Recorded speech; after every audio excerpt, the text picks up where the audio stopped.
اچھی سوچ، یہ جو بدگمانی ہے نا، برا سوچنا بزرگوں کے بارے میں بھی، لوگوں کے بارے میں بھی، غریبوں کے بارے میں بھی.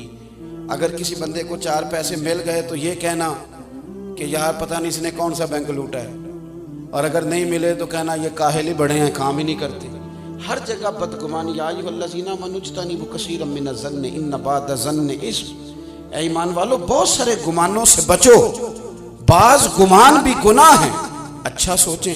حضور نے فرمایا کہ سب سے بڑا جھوٹ بدگمانی ہے. لوگوں کے بارے میں اپنے خیالات کو پراگندہ کر لینا، برا کر لینا، برا سوچنا، بکھر جانا خیالات کا، یہ سب سے بڑا جھوٹ ہے. معاشرے میں جب سوچیں اچھی ہوتی ہیں تو معاشرہ صحت مند ہوتا ہے. پاکستان میں نا ڈپریشن کے مریض کرونا کے بعد 65% کے قریب گئے ہیں. کسی کو تھوڑی سی ٹینشن ہے، کسی کو زیادہ ہے. اب اس میں سب سے بڑا، یہ جو ٹینشن کا مرض ہے، اس میں سب سے بڑا مسئلہ بدگمانی کا ہے. آپ ڈاکٹر کے پاس پہلے دن جائیں گے نا، مجھے ٹینشن ہے، تو پہلا سبق یہ پڑھائے گا کہ اچھا سوچا کرو، اور جو رب نے دیا اس پہ راضی رہنا سیکھو. ٹینشن ختم ہوگی. حضور صلی اللہ تعالیٰ علیہ وسلم نا اچھی سوچ لوگوں کے اندر لانا چاہتے، لوگوں کو لوگوں کے حق میں نرم کرتے.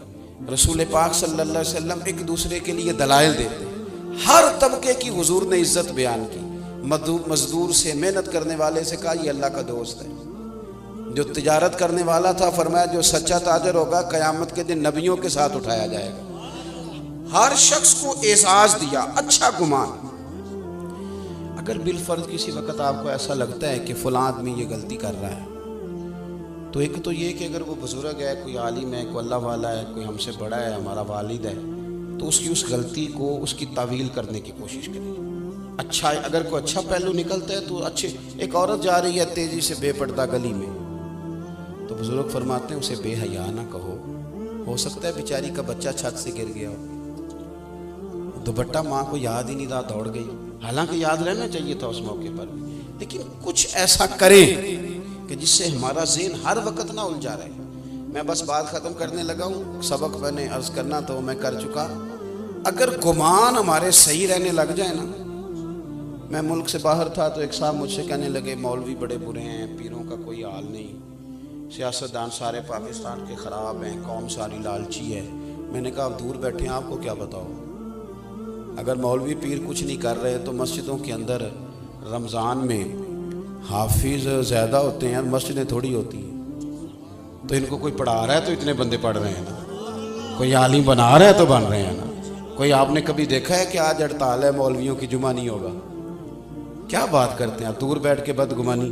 اور جہاں تک قوم کا تعلق ہے، جس بیٹی بیچاری نے خود سلائی مشین پہ بیٹھ کے اپنا جہیز بنایا تھا نا، جب زلزلہ آیا کشمیر پہ تو اس نے بھی کہا تھا ابا میں 3 کپڑوں میں چلی جاؤں گی، یہ زلزلے والوں کو دے دے سامان. یہ جوان جن کو لوگ بڑا برا کہتے ہیں، ایک بابا جی کو خون کی 1 بوتل کی ضرورت پڑ جائے تو 14 بچے گلیوں میں کھڑے ہوتے ہیں. ان کو برا کہتے ہیں. ہم اپنی سوچ کو ٹھیک نہیں کرتے. وہ کیا کہتے ہیں، اینک کا شیشہ نہیں صاف کرنا، سامنے والے کا منہ ہی صاف کرتے رہنا ہے. آپ تھوڑی سی توجہ دیں. امام عبداللہ جعفری رحمۃ اللہ نے لکھا ہے کہ سارا بغداد جتنا بھی تھا سب عزت کرتا تھا حضرت بشر عافی رحمۃ اللہ علیہ کی. سارا بغداد عزت کرتا، پیار کرتا. ننگے پاؤں چلتے تھے تو جانور بھی گوبر نہیں کرتے تھے گلیوں. اتنا اللہ تعالیٰ نے انہیں اعزاز دیا تھا، نوازا ہوا تھا. لیکن بغداد کا ایک تاجر تھا، وہ کہتا تھا مجھے نہیں اچھے لگتے ادھر بشر عافی. بھئی تمہیں کیوں نہیں اچھے لگتے، ذرا وجہ سننا. کہتے اس لیے نہیں اچھے لگتے کہ وہ جمعے والے دن نہ فرض پڑھ کے چلے جاتے، باقی مسجد میں نماز نہیں ادا کرتے. مسجد میں کون سی نماز پڑھنا ضروری ہے، وہ پڑھ بھی لیے. ہمارے ہاں نا باقیوں پر تو نہیں، پر پابندی ہوتی ہے کہ عصر کی بھی پہلی 4 سنتیں پڑھے، اس پر پابندی ہے. تو میں اکثر کمیٹی والوں سے پوچھتا ہوں کہ جو پابندی اللہ رسول نے نہیں لگائی وہ آپ کیوں لگاتے ہیں؟ مہربانی کریں، لوگوں کو گنجائش دیں. آپ وہ جبر کیوں کرتے ہیں جو آپ کو نہیں کرنا چاہیے؟ جی حضرت بشر عافی رحمۃ اللہ علیہ فرض جماعت کے ساتھ جمعے والے دن پڑھتے ہیں تو باقی نماز پڑھے بغیر چلے جاتے ہیں. لوگوں نے اسے سمجھایا تو وہ تاجر کہتا ہے مجھے بڑے عرصے کے بعد ایک دن خیال آیا ویسے پتہ کروں تو صحیح، کچھ تو مجبوریاں رہی ہوں گی، یوں ہی کوئی بے وفا نہیں ہوتا، پتہ تو کروں مسئلہ کیا ہے.